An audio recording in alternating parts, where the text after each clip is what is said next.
There we go. So officially welcome everybody to this Knowledge Bites webinar. So my name is Meg Staloff and I run the Southern Vermont Economy Project out of Brattleboro Development Credit Corporation. The goal of this series, the Knowledge Bites, is just to provide some really straightforward, actionable information that towns can use now, or people doing projects in their towns can use to get just kind of instant information. So we keep it simple, keep it short, and just are connecting you to resources. Today, we're going to be learning about the Vermont League of Cities and Towns Federal Funding Assistance Program from Katie Buckley and Bonnie Wenninger. I hope I said that right, Bonnie. And they are a small but mighty team who have a lot of resources for towns. And I know that it's resources that people really need now. So without further ado, I'll just let Katie take it away. And again, please feel free to drop your questions in the chat and I'll collect those. And then at the end of Katie's short presentation, it's really going to be a lot of time for questions and answers. And if you're somebody who is a federal funding partner or and you have an answer that's different, or in addition, please feel free to jump in. It's a pretty small group and we can be informal. So Katie, take it away. Awesome. Thank you. Welcome, everybody. So glad to have you join us today. And as Meg said, we have a short presentation and I speak quickly. So I'll move very fast through my slides. I'm delighted, Bonnie and I are delighted to be here with you today. And we are small but mighty. So hopefully we'll prove that to you. And before we dive in, a little bit of housekeeping. The deck will be made available, Meg, after the presentation, posted on the website probably. Absolutely. I'll post the deck on the website along with a recording. Excellent. So the slide deck, throughout the slide deck, there are embedded links. So anywhere that you see blue underlined language, it's a link. Most of the images in the deck, if you hover your mouse over them, they'll reveal a link. And the links will take you to other resources, web pages, documents, etc. Many of which we've created ourselves and posted on our website, but also links to other websites too. So here's what we'll cover today. I have 13 slides. I'm going to talk really quickly so we leave lots of time for question and answers. So I have a little shameless self-promotion slide that I'm going to start with for VLCT. We'll have an ARPA refresher, talk about the standard allowance, the federal funding assistance program, and then take questions. So let's get rolling. So shameless self-promotion. If you are a local official in our audience today, then you're probably very aware of who the league is, what we do, and hopefully you guys use our services on a regular basis. If you're not an official of your local government, then you should know that your money spent on VLCT's dues in your town's annual budget provides value far beyond the cost.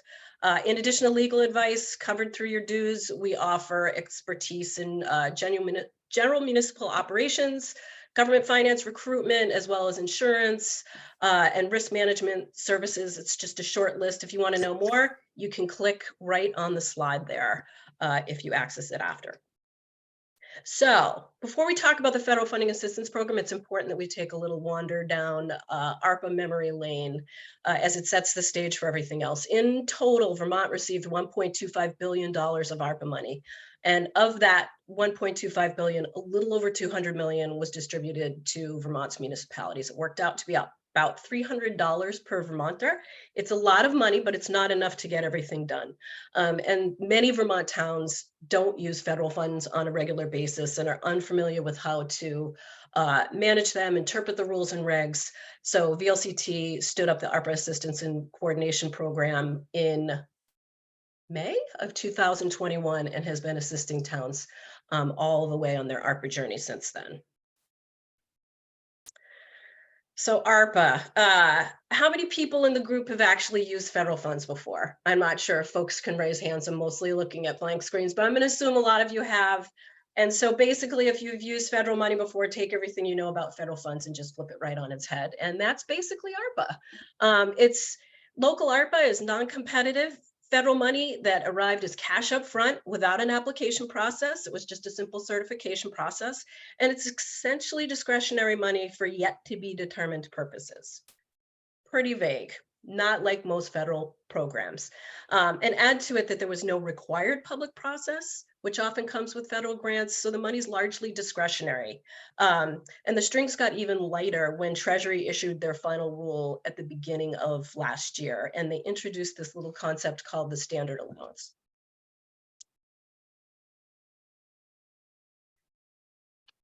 So the final rule is about a 430-page winding document. And really, there's only one thing in that 437 pages that was like the biggest takeaway for Vermont, and that was the standard allowance. And it basically allowed every town, city, and village that took their money in the state of Vermont to consider it general revenue.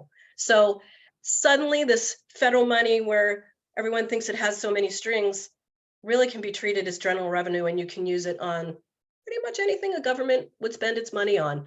But the most important aspect of it is that your local ARPA money could now be considered grant match for other programs. So if you have used federal funds before, you know that most often federal funds can't match other federal funds if you have a required grant match. So because ARPA is treated as general revenue, if you got a $200,000 ARPA grant, you are sitting on $200,000 of opportunity in the form of potential grant match for all of those other federal programs that are coming down the pipe. And for small towns, having grant match is typically a pretty big barrier for them to access grant funding because they just don't have the cash on hand to serve as match. Well, now they do. So I'm just going to say that again. You can use your ARPA funding as match for all other grants right now. So funding coming through the bipartisan infrastructure law, funding coming through the Inflation Reduction Act, funding that's existing federal funds that are in the Agency of Transportation, CDBG money, any of those other funds, you can use your ARPA as match. Huge game changer.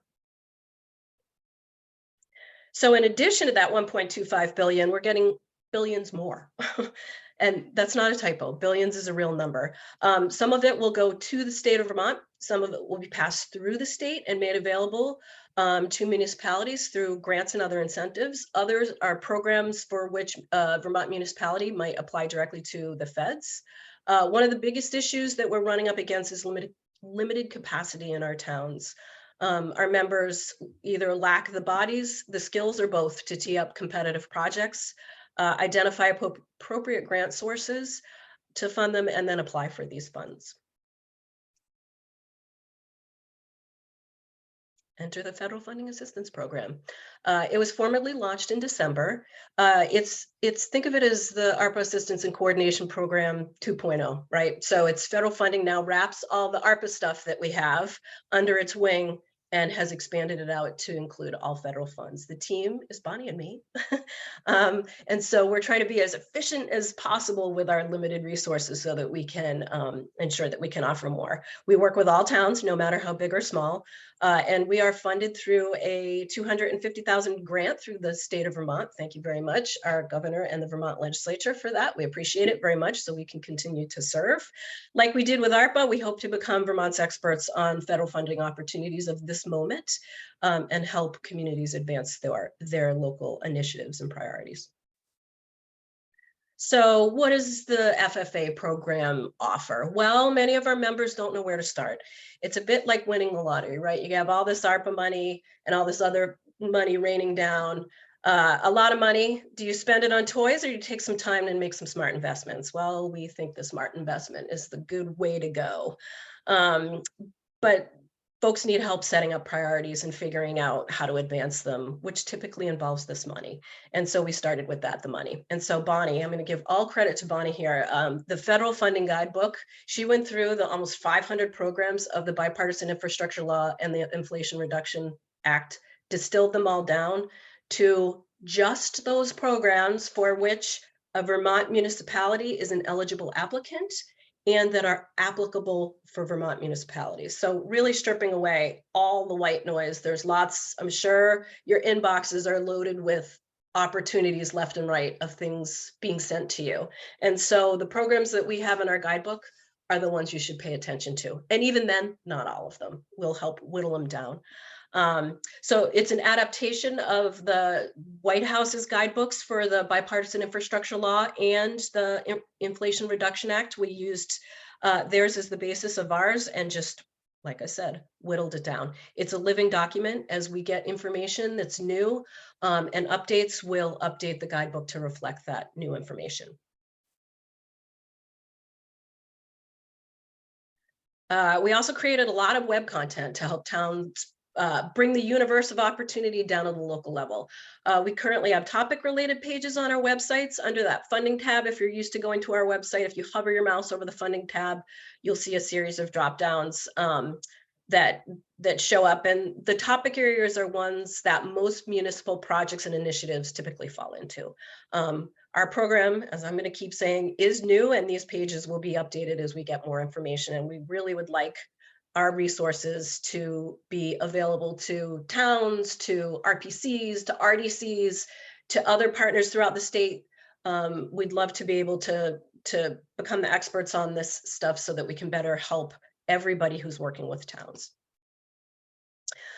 We created a consults on call program, which allows towns to meet with us one-on-one. They can self-book an appointment with us. We do it on Wednesdays. Why am I spacing out on the day? From 1 to 2 and then from 7 to 8 at night, realizing that a lot of local officials have full-time paying day jobs and need those office hours at night available to them.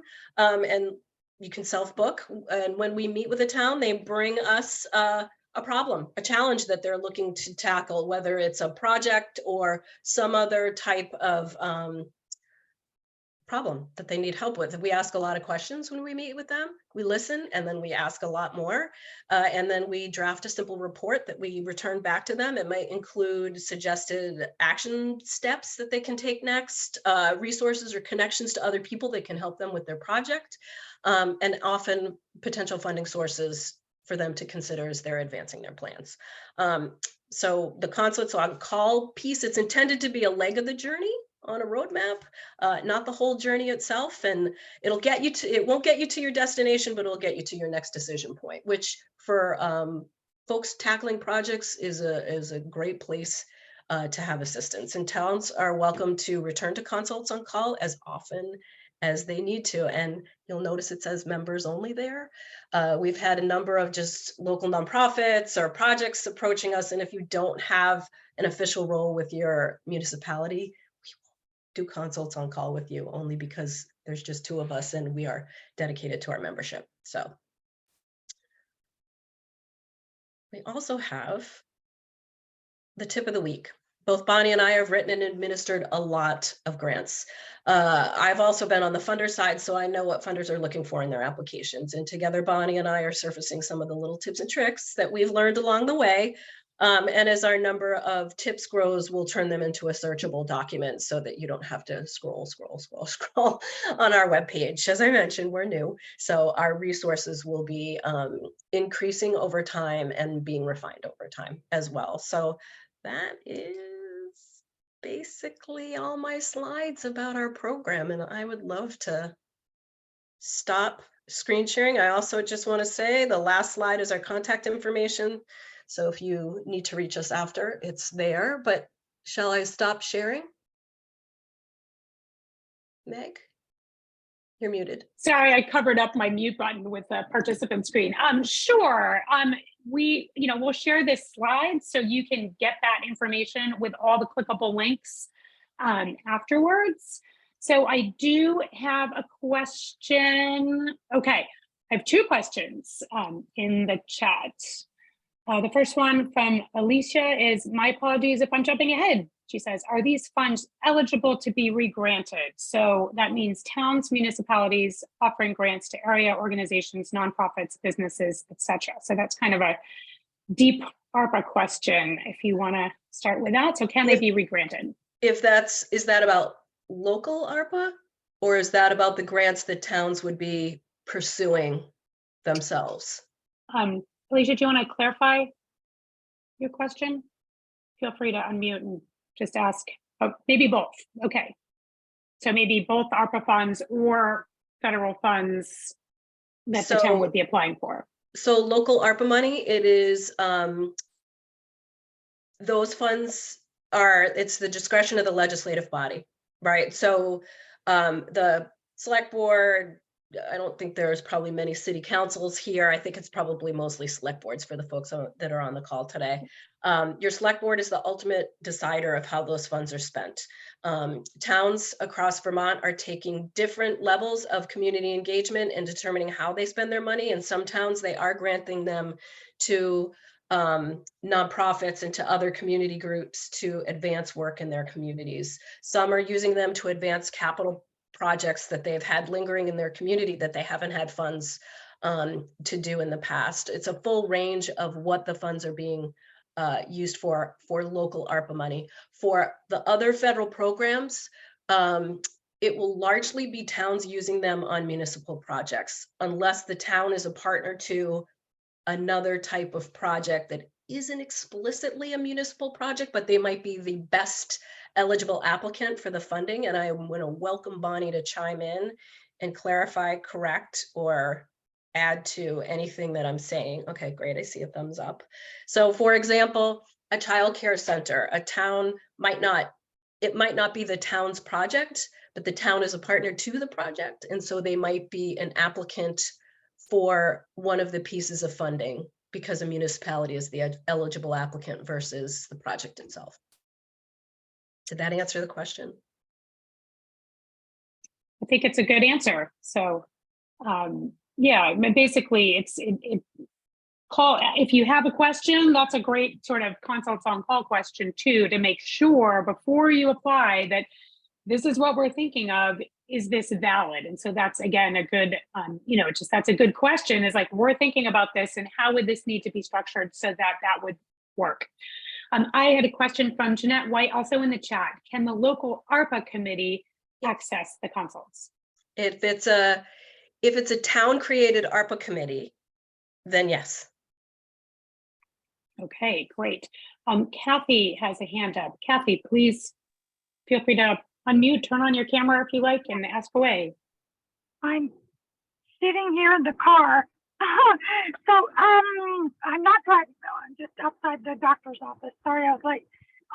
So if you, I was very interested in something you said about kind of the philosophy of, because what I find in our little town is there is a sort of an urgency to spend this money, but not really, because the need is right there. It's almost like, we've got this money. Why are we still talking about it? Just spend it.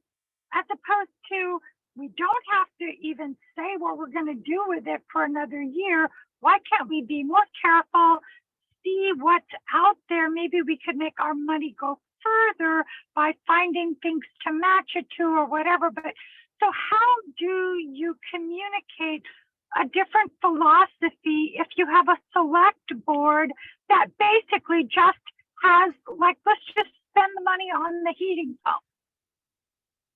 We have been communicating since ARPA was launched that you should go slow, take your time, be patient, and think bigger. And the message has been loud and clear from us. After the standard allowance, the final rule was issued and the standard allowance became available, that you now are sitting on potential grant match.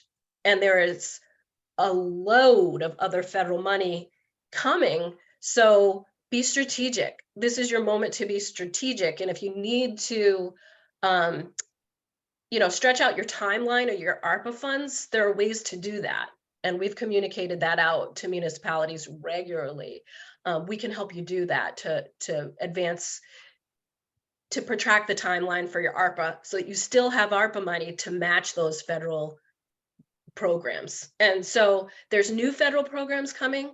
There are existing federal programs that are getting a big boost in funding. I see Sarah Lang.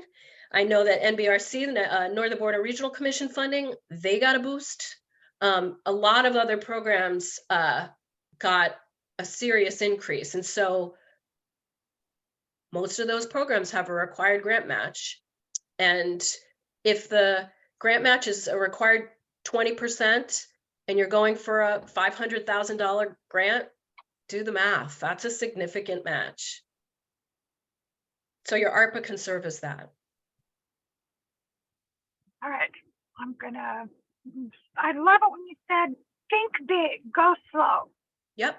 Think Yep. That's been in every one of my slide decks for ARPA, Kathy. And this is the first presentation I've done that isn't pretty much exclusively ARPA focused. Yeah. And so we've been beating the drum. Take your time, leverage, leverage, leverage. People in the beginning of this journey, everyone's like, stop using that word. I'm like, no, we need to use it more. We need to make it part of our regular vocabularies on how we execute projects in the state of Vermont. I know it's overwhelming for small towns, but hopefully in this moment where everybody is sitting on a pile of federal funding, that they build the skills now so that it builds strength going forward in terms of how you're going to operate your towns. And I think, I'm sure there are other people on the call that have the same problem. Is we don't have a town manager, we don't have an administrator. We even have a couple of problems in the town where the town has received grants, but they haven't been able to act on them because they don't have anybody to administer them. And so that might be a use of the ARPA funds, is maybe we need a part-time administrator so that we can actually do some of these things.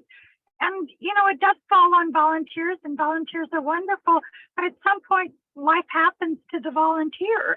And so, I think that's part of our problem. And in all the things I've read, I know we're not alone in this. No, capacity is a major issue. And I do want to call out valuable partners to a municipality as your regional planning commission. I know that Sue West, I can see you on the call today. Hey, Sue. Incredible, valuable resource. They have a team of folks with expertise in a lot of topic areas for municipalities, and those topic areas are also topics for grants. So our RPCs and your RDC is also a valuable resource. It might not necessarily be the first one that comes to mind, no offense, Meg, right? Because you think of your RDC as more business focused, but there's definitely a dovetail with municipalities there, and they have great resources and can serve municipalities as well. So I feel like those two are a great safety net. If one of the topics is, we need somebody to help us write a grant application for this really hard federal program. Mariah Knopf is also on the call today with the Vermont Housing and Conservation Board's Regional Economic Development Initiative, READY. I like saying READY a lot better than all that, where their program is an excellent resource for community projects that need to advance and access some of those funding tools, but they don't have the ability to write some of those really hard federal applications. And so READY has some specific topic areas that they work with, but a great resource. And so we have this patchwork of resources. It's really identifying what your needs are. And in Consults on Call, we do a lot of that, saying, oh, you know what, this might be a good fit for READY. Maybe we can point this particular town towards going to READY to help them write this application. Or, maybe we can see if in this instance, we can have the RPC work with this town. So it's a lot of matchmaking, a lot of weaving it all together to create a safety net to help towns succeed in this moment. Oh, good. Yes. And Mariah and I both just dropped the link to READY into the chat. So that's there and you can read more about it. And I would say a lot of times, it really is a process of like thinking big, identifying a potential program or project that your town needs. And so that's kind of on you as the town to do that work, right? Here's a project, we have a project, and sort of coming to the point of where you can describe what that project is. And then you go find the funding. And I think that's where Katie and Bonnie can be really helpful of like, we want to do this. Is there a program, a funding program that's a particularly good fit? So it's kind of like you think of the project, they can help you identify a funding source. And then also, what are the supports that will help you be able to achieve that next? So it's a project of steps. So who are going to be your partners once you've decided on a project and you've identified a funding program, then you can move forward kind of with what's what's next. And so these are kind of the supports that get you to that ready to apply. And whether that support is going to come from the Wyndham Regional Commission or your regional commission, or it's going to come from Ready. And, you know, my program is here also to give help where we can, just to sort of start you down the path. Okay, Bonnie says in the chat, if your project is conservation or water quality focused, watershed organizations and natural resource conservation districts may also be available to assist with grant writing or project management. So yes, there are people across you know, the state and the region that are there to help you kind of get there. And I think this VLCT program is great because it kind of helps you identify a direction, right? And a funding source. Katie, do you want to add to that? Or Bonnie, anyone else have questions of sort of who, what, where, when, why, how, or an example of something your town is struggling with? I'm just reading Jeanette's question. Our biggest problem is that we simply don't have staff who can research grant money, matching money, et cetera, can administer, but not the researching. And so we're getting a lot of ARPA committees that say, here's our list of identified projects / priorities that came out of our ARPA committee work. Are there funding for these? And so, Bonnie, I don't know how many you get, but I get a lot. But Bonnie sort of feels, just so folks are aware, we have a dedicated email address that's FFA@VLCT.org, and that's the Federal Funding Assistance Program. We also have ARPA@VLCT.org. And so I've been doing the ARPA stuff all along, and now with Bonnie on, she's mainly got that FFA email address. And I can say through the ARPA and to myself directly, I get lists probably 2 or 3 a week from different towns. Here's our list from our ARPA committee work. And then I go through and say, okay, you have a town office building that you're looking to do XYZ. You know, like we ask lots of questions. So what are you going to do? Energy work? Is there an EDA component and a you know, accessibility for the building? What does the project entail? Like, give us a sense of what the scope of the project is. And when we know the scope, we can then match up appropriate funding sources, because one funding source isn't going to get it all done, right? So you have to sort of deconstruct your project into various buckets of the project. So, oh, we could use this funding source to address the energy efficiency components of our project scope. We could use this source to address the accessibility modifications that we need to make in the building here. We can use this source for insert other aspect of project here. You know, so oftentimes projects take multiple sources, and if you have a list, your community has a list of projects that they've sort of bubbled up through this whole ARPA process, send them our way, and if we know funding sources, we'll match you up. Jessica just put a question in the chat, but feel free to just ask it out loud if you'd like. Jessica Roberts, Wilmington. I just wanted to know if we could get some examples of some towns that are using the ARPA money wisely. Things that maybe have stuck out to you that this is a great use of ARPA money. Just some examples. I will say my favorite use of ARPA are towns that are advancing small village water and wastewater projects throughout the state. And so if your community has ever contemplated doing a water or wastewater project, even a small village system, now's the time to do it. There probably will never be more money than now. And if you want housing to happen in your community, if you want economic development to happen in your community, it's not going to happen without water or wastewater. Like you can't even have a small seated cafe without water or wastewater. So like even that small, it's not about having a 500 unit housing project. It might just be a 30 unit or a 20 unit or something. But village water and wastewater is by far, and you're never going to have affordable housing in your community unless you have it, period. So like, if you're thinking about doing it, get moving, get through a feasibility phase. And you know, I'm also a big fan of every town's different, Jessica. So when you say that's important to it, whatever the community chooses, that is what's important to them. And so for some towns, it might be, as unpopular as this may sound, a town garage. Your town garage is falling apart and they need a new town garage. In other communities, it's giving the money to nonprofits that are doing really great work in your community. So you might have a CARES organization that is struggling to help your residents because they're under-resourced. They needed to do XYZ.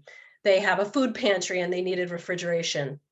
You could help them with the refrigeration. Or you could say to them, the municipality might say, we'll give you grant match if you can find funding, right? So the organization isn't using its own internal resources for that cash match that may be required.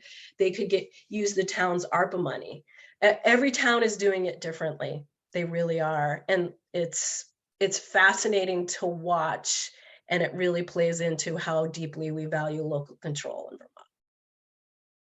I have a question here from Andrew McKeever, just says, for rural towns without a municipal water system at all, would it make sense to spend this money or to spend money on a feasibility project?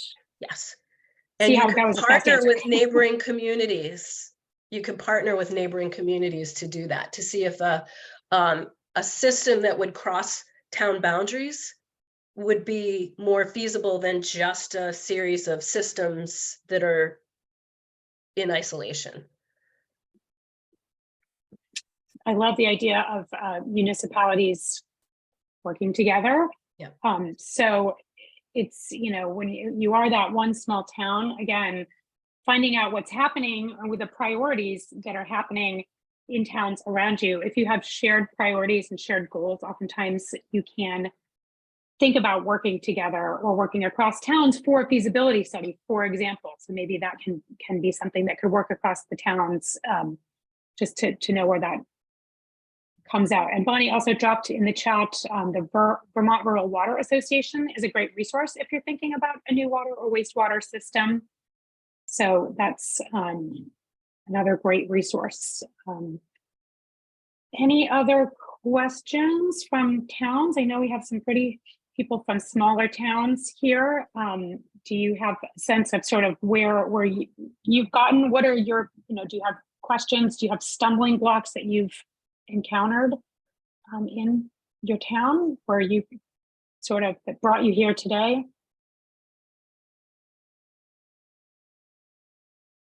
No one's going to admit them on a recorded call. I'll admit it. Okay, Jeanette. Our stumbling block is that we have neighboring towns that seem to be just giving out money to small nonprofit. I mean, we've had a number of calls from people that say, well, so-and-so town got money from their town, and how come you're not giving us, how come you're not doling out the money now? And we have unfortunately, our ARPA committee is really torn about this. Sure.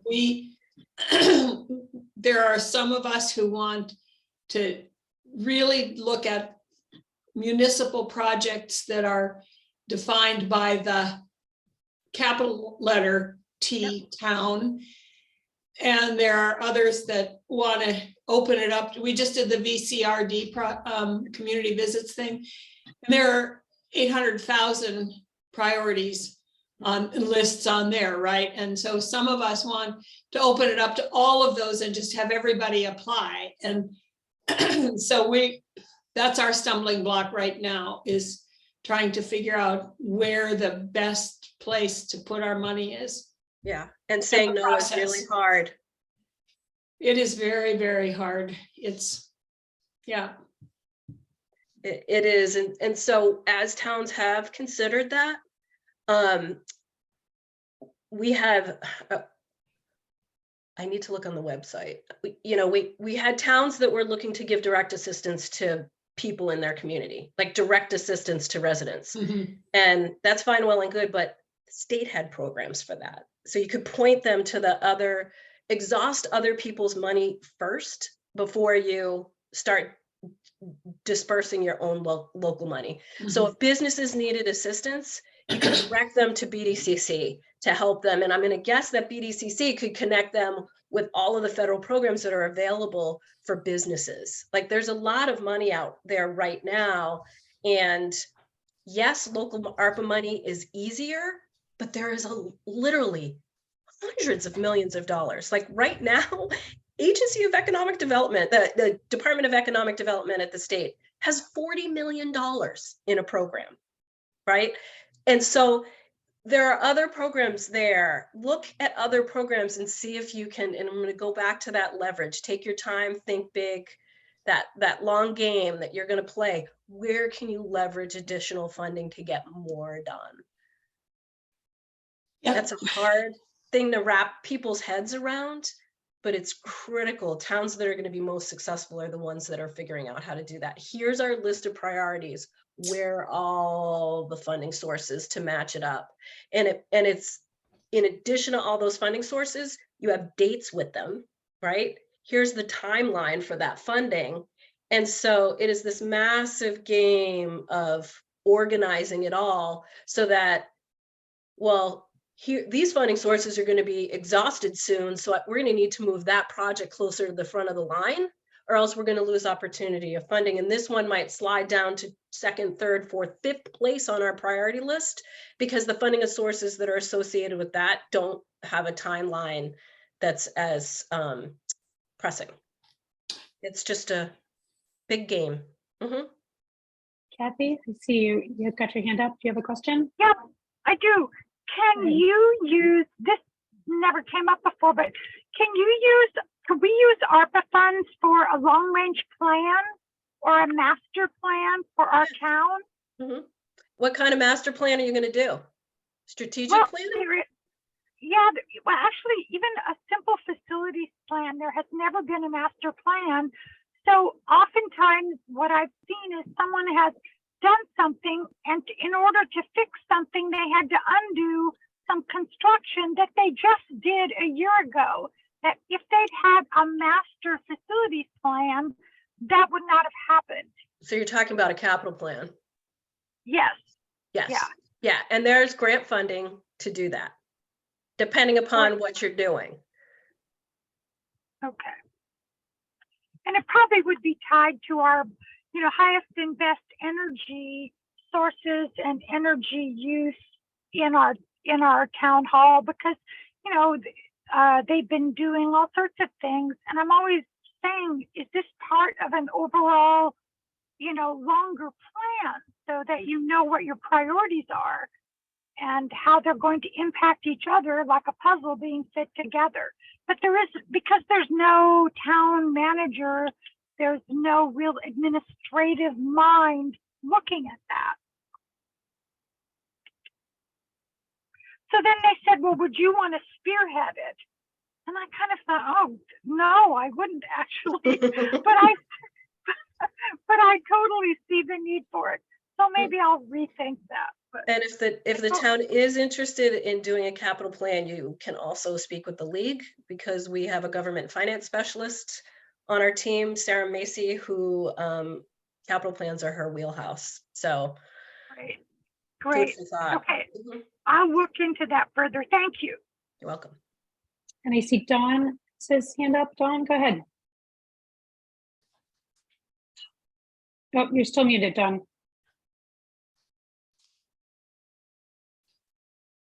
Oh, just gotta hit your unmute button down on the lower left corner there. Sorry, there you go. My You've cursor got it. My cursor was stuck there for a second. I apologize. That's okay. Yeah, I'm from Athens. We're a small hamlet of a town, 380 people. We have 4 municipal buildings, but our project's focus has been on 2 of them. And I talked to Meg just recently about getting some help. And I might be stumbling into something that Katie was asking for, because I've started an Excel spreadsheet where I have the 2 buildings, and for each building, I have insulation, ADA needs, you know, programmatic needs, different things, and I've X'd out different columns. We just need help. If assuming we can't get money for everything, I need help figuring out which is the best way to go. For me personally, the use of the ARPA funds for grant match, that's brand new to me today. I didn't realize that, and so that's very important in itself. But I just wanted to recommend that some of the other small towns maybe start your little spreadsheets. So we've gotten separate estimates from insulation contractors, separate estimates from electricians for relamping, different things like that. And we have a lot more estimates to get, but we got a pile of them right now, well in excess of our ARPA funding.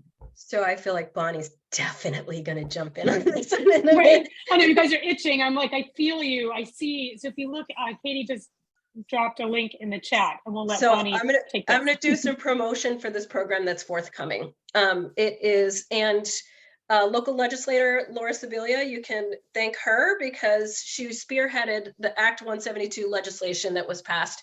And that is the Municipal Energy Resilience Program. And it is a $45 million pot of the state's ARPA money that they are using for towns to have energy assessments and do energy improvement work on municipally owned buildings. This is a rare thing for towns to have funding dedicated just to municipal buildings, rare.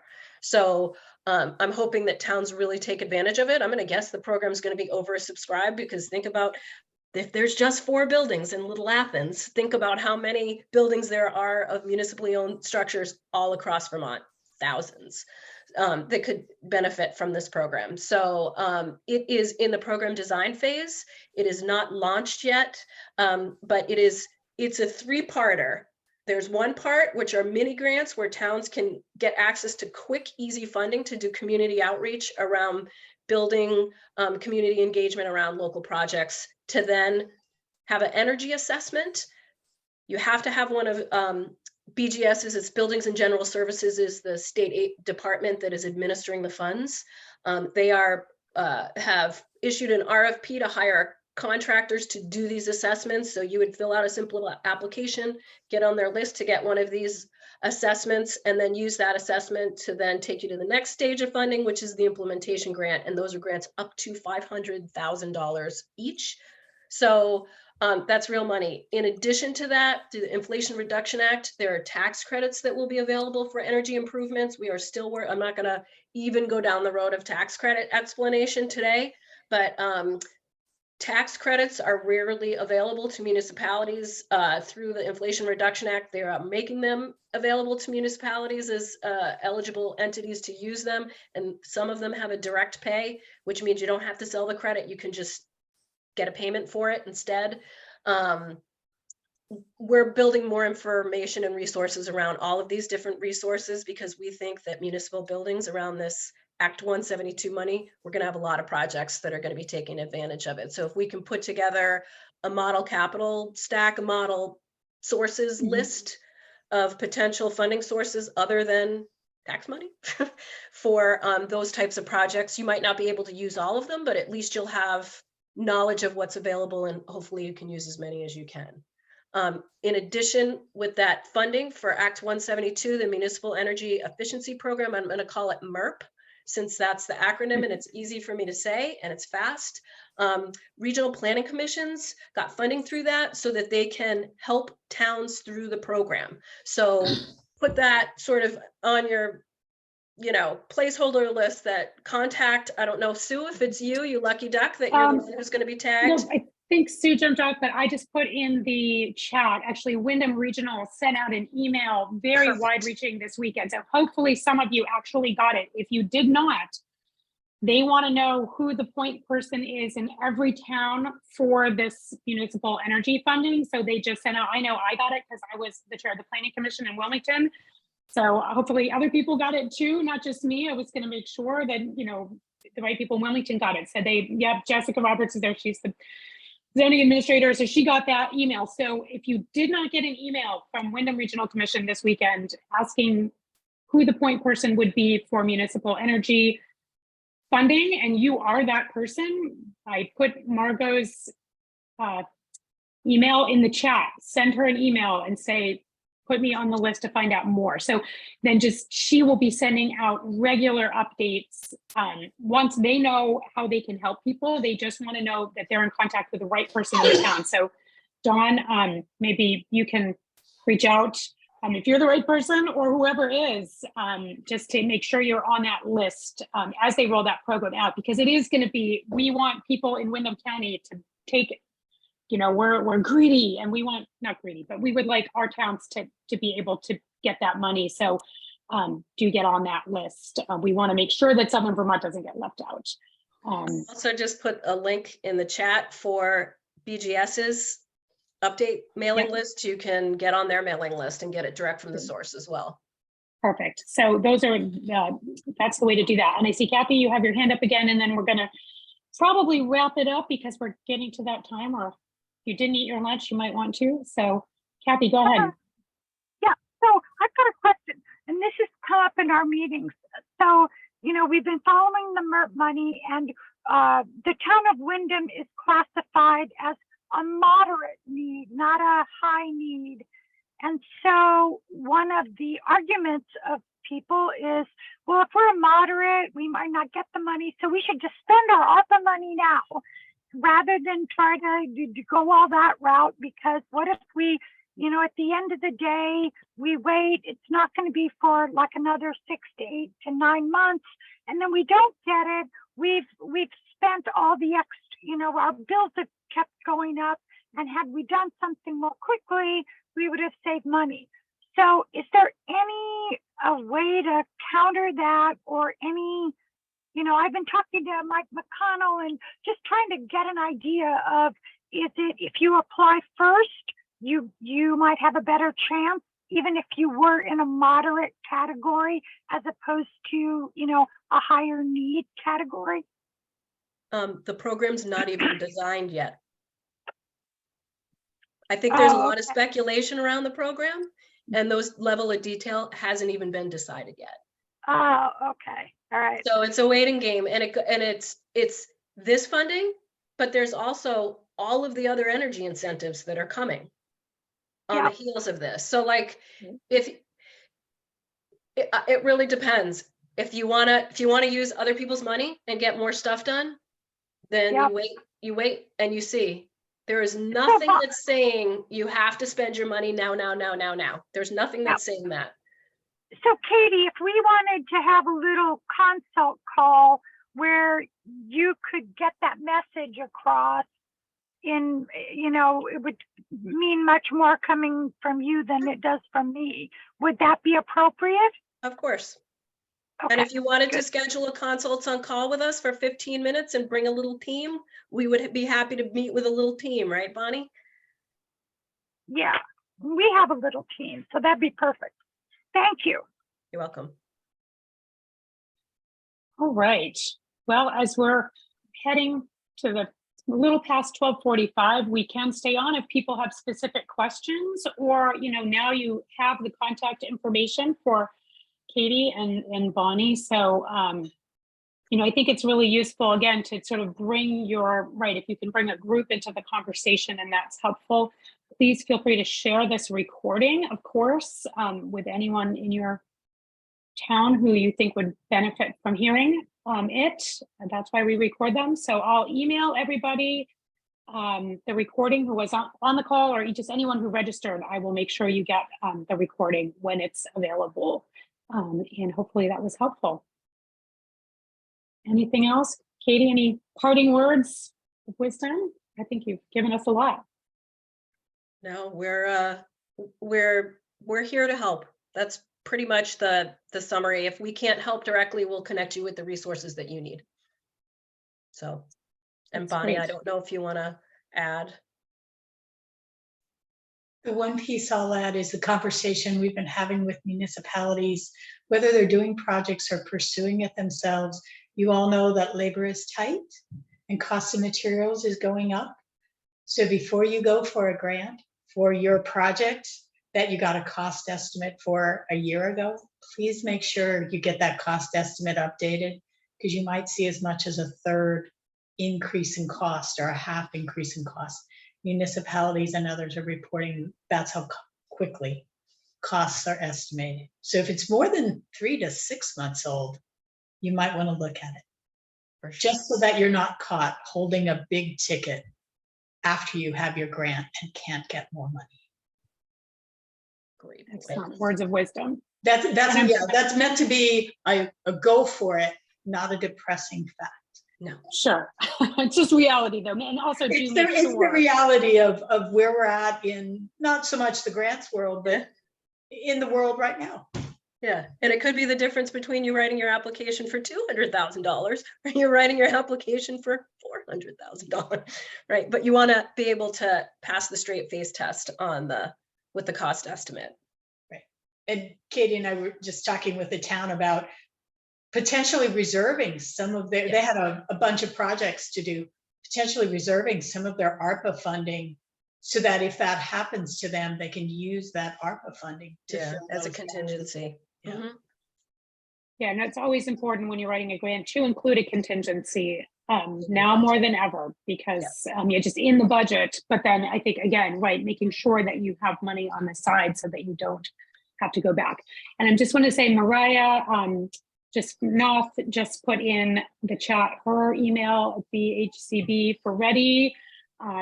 So she's ready to help you if you have questions, and they can really help add capacity for especially smaller towns.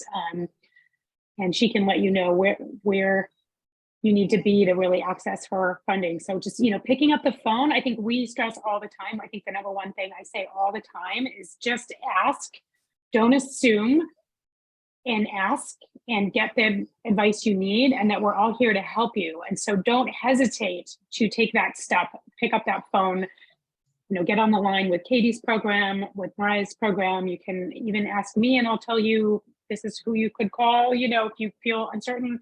But picking up the phone is a great way just to make sure you have that information as you get started. So we say, go for it with information. So Katie saying thank you. Yes, so thank you very much, Katie, for coming on today. Again, I will stop the recording and in a moment, and we will post the recording and send the link to everybody. So thanks for joining us today, Katie. Thank you and Bonnie so much for being here. It's been really helpful. Yeah, thanks for having so us. much. Okay, thank you. Thanks everyone. Bye-bye.